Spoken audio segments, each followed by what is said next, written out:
কাঁকড়তলায় তৃণমূল নেতা শেখ নিয়ামুলকে পিটিয়ে খুন করার ঘটনায় ধৃত ৫ জনের ৪ দিনের পুলিশি হেফাজতের নির্দেশ দিলেন দুবরাজপুর আদালত। এই ৫ জনকে ব্যাঙ্গালোর থেকে গ্রেপ্তার করে কাঁকড়তলা থানার পুলিশ। ট্রানজিট রিমান্ডে নিয়ে বীরভূমে আনা হয় ধৃত ৫ জনকে। শনিবার দুবরাজপুর আদালতে তোলা হলে জামিন নামঞ্জুর করে ৪ দিনের পুলিশি হেফাজতের নির্দেশ দেন মহামান্য আদালত। অপরদিকে পুলিশি হেফাজতে থাকা আরেক অভিযুক্ত শেখ আকবরকে পুনরায় আদালতে তোলা হলে তার জামিন নামঞ্জুর করে আগামী ১৩ মার্চ পর্যন্ত জেল হেফাজতের নির্দেশ দেন দুবরাজপুর আদালত। গত ২১/২/২০২৫ তারিখে নিয়ামুল হত্যার কেসে শেখ আকবর পুলিশ কাস্টাডিতে থাকাকালীন আরও ৫ জন অ্যারেস্ট হয়।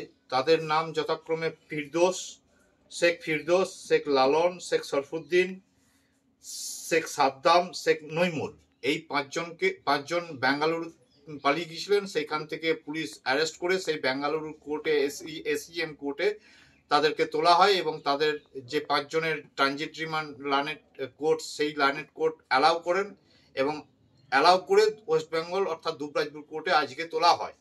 সেই তোলা হলে আজকে আদালত উভয়ের শুনানির পর তাদের যে বেল পেয়ার সেটাকে রিজেক্ট করেন এবং সেই সঙ্গে তাদের ৪ দিন পুলিশ কাস্টাডি মঞ্জুর করেন এবং একই সঙ্গে শেখ আকবরকেও, যিনি বর্তমান দিন পর্যন্ত পুলিশ কাস্টাডিতে ছিলেন, তাকেও তোলা হয় এবং তার কাছ থেকে সেই দিনের ব্যবহার করা একটা লোহার রড তার কাছ থেকে উদ্ধার হয় এবং আজকে তাকেও আদালতে তোলা হলে তার যে বেল পেয়ার সেটাকে কনসিডার করে রিজেক্ট করেন এবং ১৩/৩/২০২৫ তারিখ পর্যন্ত শেখ আকবরকে জেল হেফাজতের নির্দেশ দেন।